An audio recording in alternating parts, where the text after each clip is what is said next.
Hey, welcome to Integrated Preparedness. I'm Steve Smith. How are you all today? It is a scorcher here. It is hot.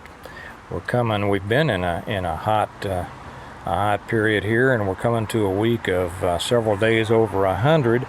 And that kind of made me think that I ought to make this video. I've been thinking about it for a while, about gardening, about food security. I spent most of the day in the garden today doing different things. I'm going to tell you a little bit about that. This is going to be mainly for those people who are either just getting started or doing it on a small scale. Big time gardeners, they don't need my advice. But why you should be gardening, no matter how small a scale it might be on, right? Before we get to that, I'm going to introduce you to our sponsor, regardless of what other commercials you may see on this. Our sponsor, as always, is the Stonemont series, my books that I wrote about preparing, surviving, dealing with bad situations, gardening. You know, there's a lot about gardening in here, actually. Yeah, it's not just all shoot 'em up stuff and learning, all that. Anyway, they're very complete. If you want to get those, there's a way to do it. I always put down here below the links in the drop-down menu of the the information section. A lot of people don't know that there's an information section.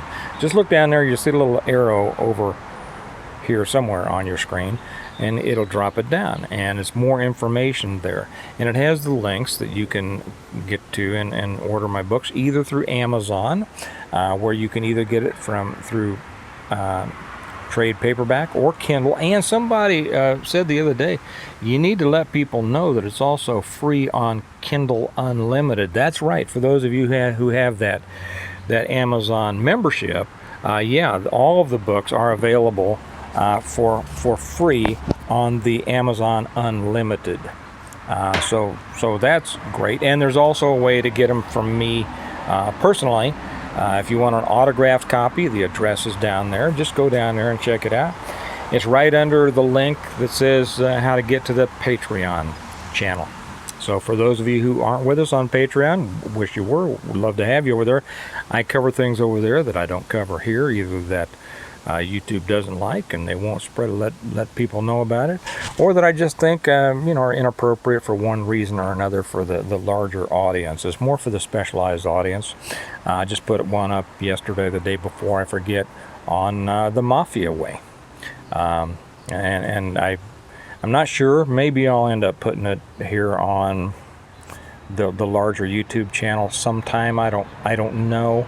Every time I do get, to be honest, I get just too many comments from people who've seen Goodfellas and think they know about this stuff, and they'll come on and either argue with me or try to argue with me, or say things that really mislead people, and then I have to dump their comments, and I hate doing that.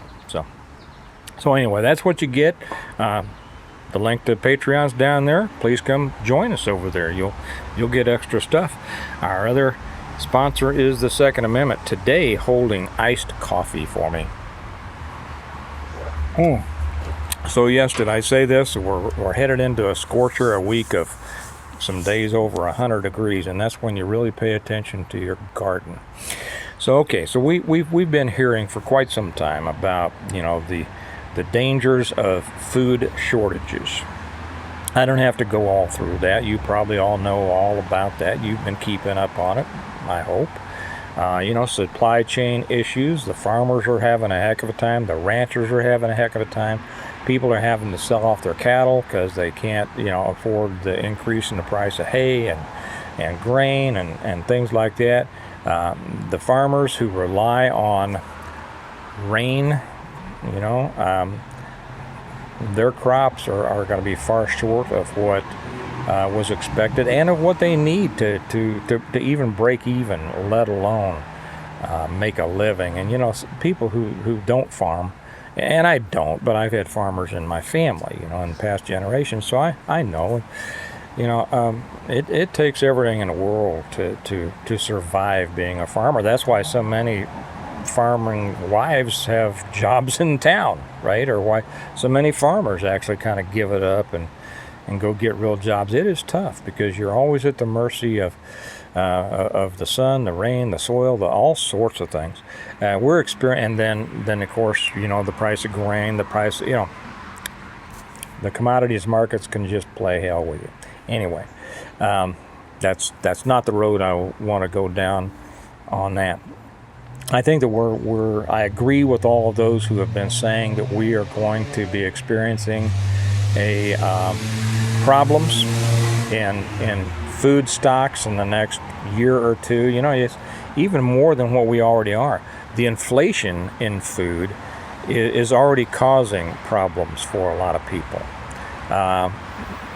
When it gets worse and we have actual shortages and then other things go on top of, a lower yield, and that is trucks, the price of fuel. Every time that fuel goes up, the cost of transporting those potatoes or whatever it is goes up. And then the rail workers, we'll see what happens with that.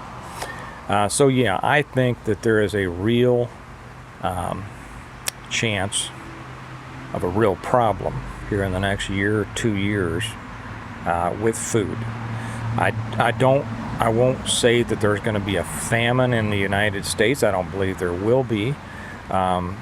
We produce as much food as we need. Of course, many countries have produced all the food they need, and their people still starve. Take Ireland and others as an example. But as depending on what happens, there could be worldwide famine, which drives up the cost, on a world market, and I'm also not going to get into that. But let's bring this back around to the importance of gardening. When you garden, when you start producing your own food, which is important, it is one of the most basic things. If you're going to be self-reliant, what is more basic than providing your own food? Food, water, shelter, protection. You have to be responsible for all of those. And raising your food is, one of the legs of that stool. First off, of course, I hope that everybody has a good stock of food. That's what gets you, that helps you survive until you can produce all of your own food. And people will ask how much food should they stock. Some people say 30 days, some people say a month, some people say a year. I say 7 years. Why do I say 7 years? I say 7 years because that's what God told Joseph. And it seems right to me, We've had some good years. We may be going into some lean years. There's nothing wrong with, if you can afford it, and I realize that not everybody can. Very few people probably can. But you should be shooting for that. And if you say, well, there's no way that I can store 7 years of food, okay, and I understand entirely. Don't let that stop you from doing what you can. That's the important part. Because you may not need 7 years of food. People who have 7 years of food stocked may never need it. Hopefully because they're producing their own before they ever get that. Well, a couple of years of stored food, you ought to be able to start kind of producing a lot more to satisfy, those needs. There he is. There's our daily car going to the muffler shop. So why should you garden? Why do I garden? First off, my garden's doing pretty well this year. The tomatoes, I'm getting some beautiful ones every day. The potatoes are coming in very well. The corn's doing nicely. The Brussels sprouts are doing well. The peppers are doing well. The broccoli's doing well. The whatever else I got a bunch of other stuff out there. It's all doing pretty well. I've had to water a lot more than I have in the past. I just put in new pepper plants. Today, a friend of mine had some pepper plants that they weren't putting in. They had some seedlings, so they said, "You want them?" I said, "Yeah." I never turned down a started plant. I never turn down a seedling. I will find some place to put it.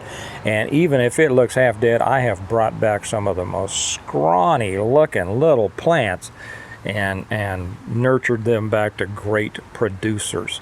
So I want to tell you what I did today that will help new people in getting started. Okay. Now, I live in the suburbs. I in no way raise all the food that we need. Okay, so why do I do it? Well, first off, I'm learning. Okay, I've been doing this for, I don't know, 8-9 years. Pretty much got it down now, but it takes you a few years. You know, gardening has a steep learning curve, and if it all goes to pot, really producing your food is gardening. I don't know how big you do it. It's gardening. And it's not just to stick a seed in the ground and then, you know, pour some water on it and there it goes. Gardening is about sun, about soil, and about water. And it's got to have the right amount of all of those, the right kind of all of those. So I'm going to touch on those, especially for the beginners. Now, I do most of my plants, except for the fruit trees and berry bushes and grapevines and things like that. Most of them are in raised beds. It's just an easy way to start it. Okay, I'm gonna go there, and I'm gonna come back to what I did today, and this is going to help people who may even live in an apartment or just don't grow anything, to help you know how to get started. Okay, so go with me here, and then we'll come back to how to get started on this.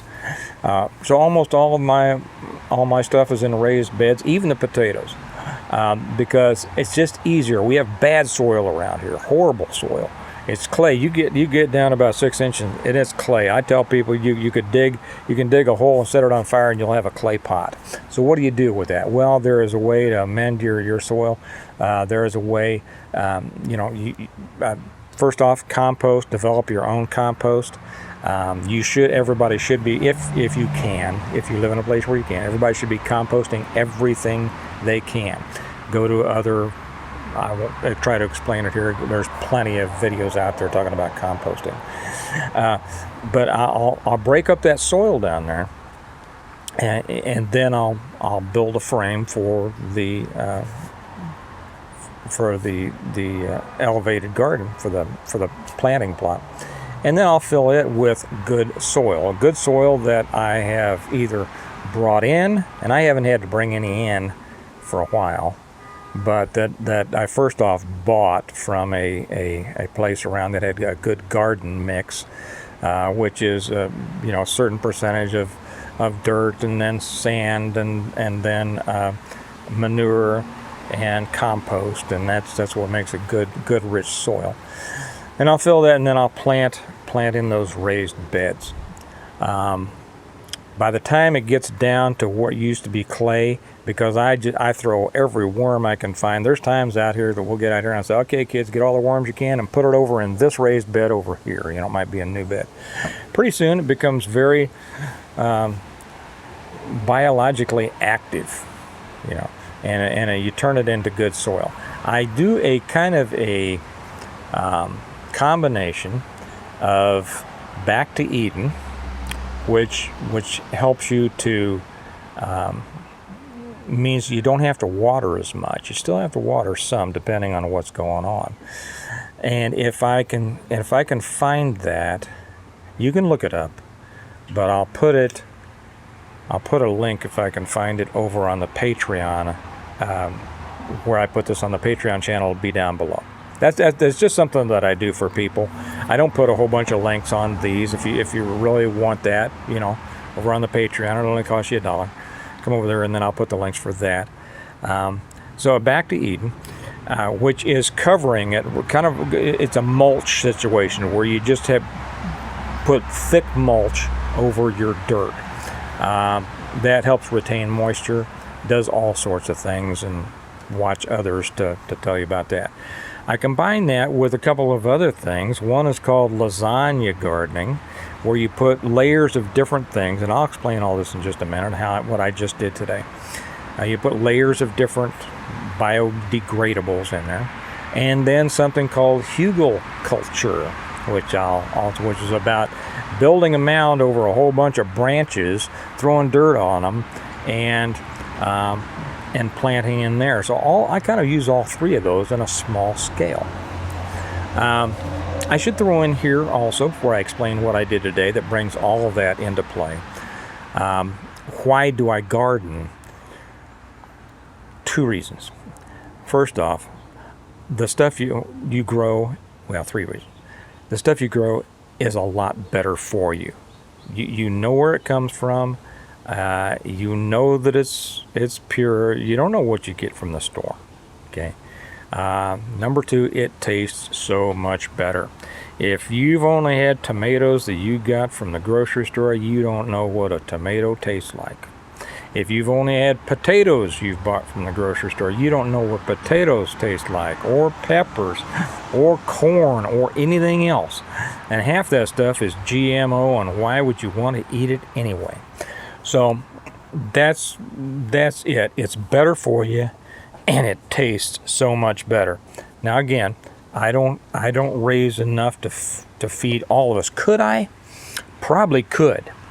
There's another one that I'll try to find, and I'll put it up over, if I can find it. I'll put the link. My dog wants attention.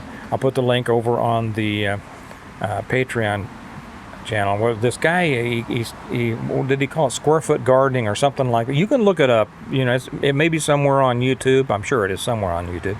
I mean, if I find it and put it over there, it was on YouTube. You can look at that, or come over and join us on Patreon, and you'll see the links all there together. He was a guy in LA that got tired of feeding his family crap that he got at the grocery store, and started raising stuff in his front yard out in California. And man, within a couple of years, this guy was feeding his entire family everything from his garden. I mean, he didn't, grow the meat there and everything. But not only that, but built a business. He was growing so much that he built a business to where he was supplying, specialty vegetables to restaurants.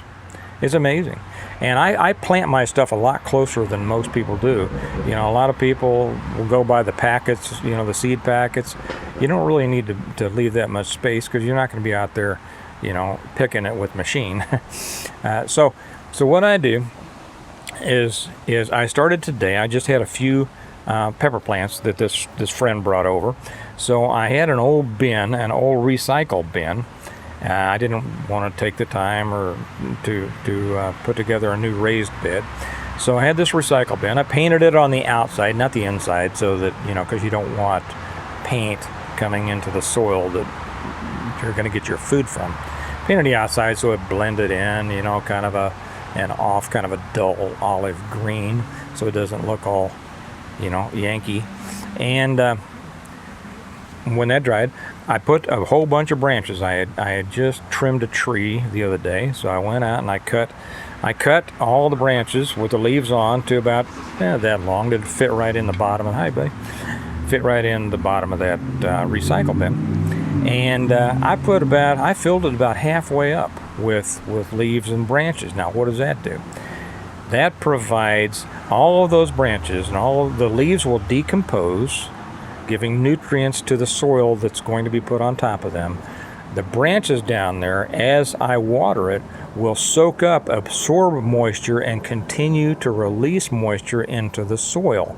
As those little roots are looking for moisture down there, they're going to start going for the moisture that they feel is down in those branches. So I threw a bunch of that stuff in. Then I threw some dirt in. Some of the garden mix that I had gotten several years ago from one of the big garden centers. So I threw in some of that. Then I threw in a layer of grass clippings. I recycle all of my grass clippings and all of everything that I clip off the trees, and when I trim trees, it all goes into the compost, as does everything that we throw out from the kitchen, except meat. Don't throw out meat. But eggshells are great, coffee grounds are great. So I threw that dirt in. Oh, no, I already threw the dirt in. Then I put in a layer about this much of the grass that I had recently dumped over into my compost pile. And right here, somebody's going to say, "You better be sure that you didn't spray anything on that grass." Well, yes, Yes, amigo, I am sure, because I didn't. But you know what? That's not a bad point. Don't be putting stuff in your food, or don't be mulching with stuff that you have sprayed. And I don't spray back here. I spray the front yard for dandelions and stuff like that, but I don't eat and I don't plant in the front yard. So that also is going to provide a level that's going to absorb and retain moisture. And then I put another layer of dirt on that, and then I put a layer, because I'm just kind of cheating today, I had some leftover Miracle Grow. You know, you can do this in a 5-gallon bucket. I ended up planting 4 pepper plants in this, but if you just want to get started and take a try at it, you know, you can do 1 plant in a 5-gallon bucket. So then I put some Miracle Grow on it, and then I planted the 4 pepper plants, and watered them really good. Before I even planted them, I watered the lower level, so it was just like a sponge. Plenty of water down there. When you have raised beds or containers particularly, you need to keep watering more often than if they're on the ground. Usually. I've been watering a lot this week anyway. But so I water them good, then I plant them, and then I put another layer of the grass right around them to act as a mulch, and that is that retains the moisture in it, and then I give them a good soaking there. So if you see what that is just a whole bunch of layers of moisture retaining matter that also gives the plants nutrients. So those things ought to be taken off in no time, and it works. That's how I do everything, and it just works really well. So you know, if you haven't even started yet, you live in an apartment. The third reason, I'm sorry, you've probably been screaming at me, Steve, you told us there were 3 reasons and you only gave us 2. Okay, the third reason is practice. Because when the day comes that I'm ready to go to my other location, and maybe more about that later, and then do it in a big way, I've already got the knowledge. See, I developed the knowledge. If you can do it in a small way, you can do it in a big way. It's just a matter of having the resources. As long as you have the resources, you're going to be fine. But you can't go out when everything goes to pot and say, okay, I'm going to throw some seeds in the ground. Now we'll be eating in, 3 months, because you won't be. And you won't have that much, and you'll be starving in 4 months. But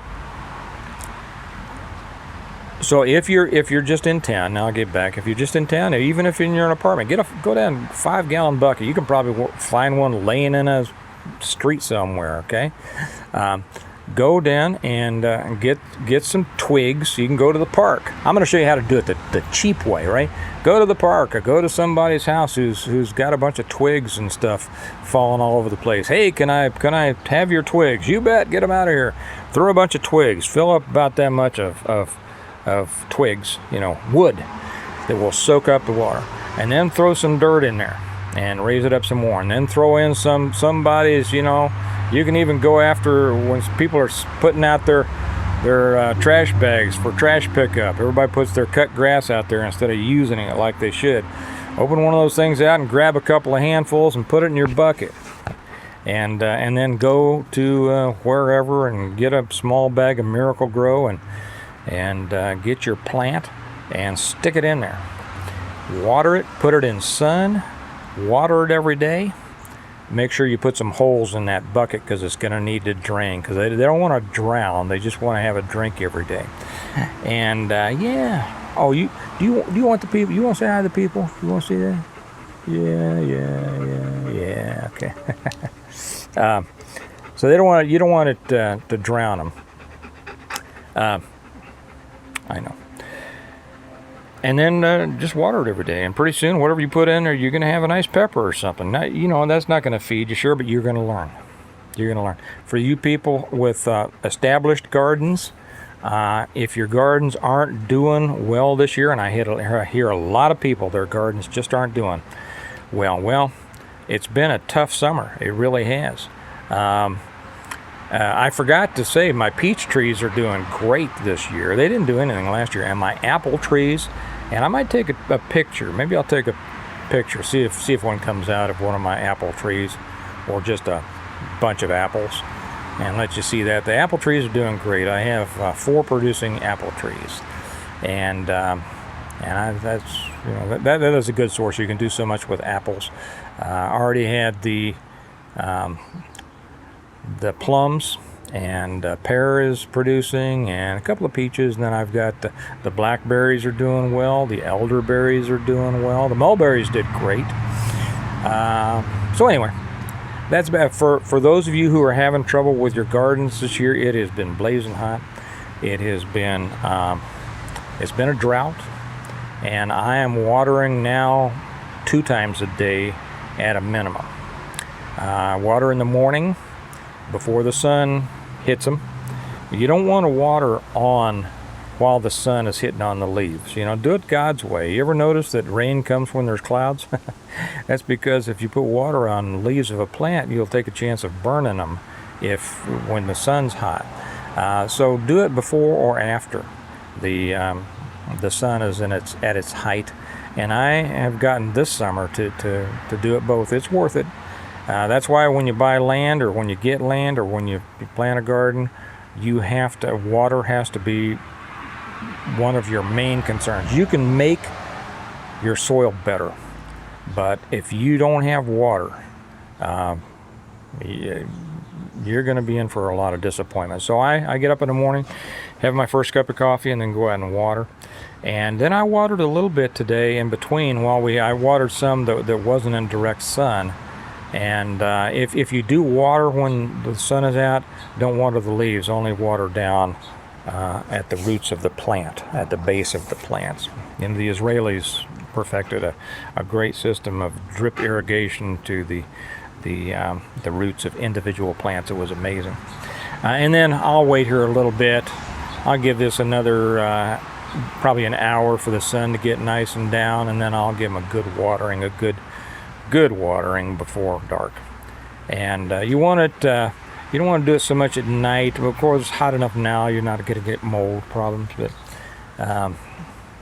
they need to drink a couple of times a day in this heat.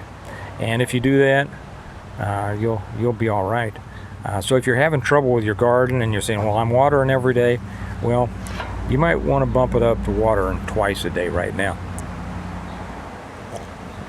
I'm also about to put in my second garden, not a fall garden, but the first round is starting to produce, and now I'm going to put in like a second bunch of tomatoes, a second bunch of peppers, a second bunch of corn, a second of everything, because there's still enough of the growing season left that those will start producing and bringing out, or have completed their production before the frost and before then. And then probably in about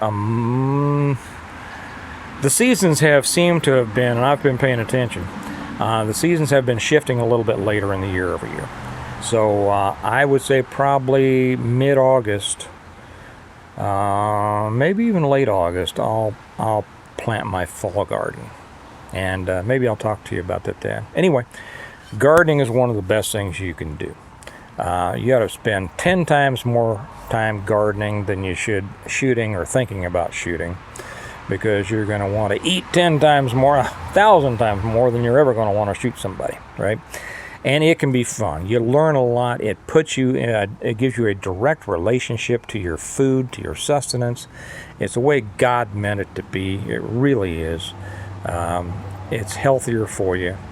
And also do herbs. You know, I come out here every morning when I do my eggs or omelets or whatever, and I can just come out here and clip all the herbs off of my own plants and put them in there, and there's nothing like it. So anyway, gardening, do it more, do it better, learn more. If you don't do it yet, start. It's fun, it's rewarding, and if you need to know it, that's not the time to start learning. Now is. So feel free. I didn't cover by any extent of the imagination everything that you need to know about gardening, so I'm sure that we have some experienced gardeners out here. Feel free to leave your tips and suggestions and advice. And for you newer people or never done it before, go ahead and put your questions. We have some sharp people here, and if I don't get back to answer you, I'm sure that one of them will. So with that, I'll let you go. Remember, links to the books are down below. Link to the Patreon page is down below. Come join us over there for those links that I'll try to find, plus the Mafia Way that I just put up the other day that has a lot of good information in it about how to survive what's coming our way, I think. So with that, I'll let you go and remind you that we prepare well today in order to live well tomorrow. And if you're not gardening, you're not preparing as well as you could be today. Y'all have a good day. I'll talk to you tomorrow. Bye-bye.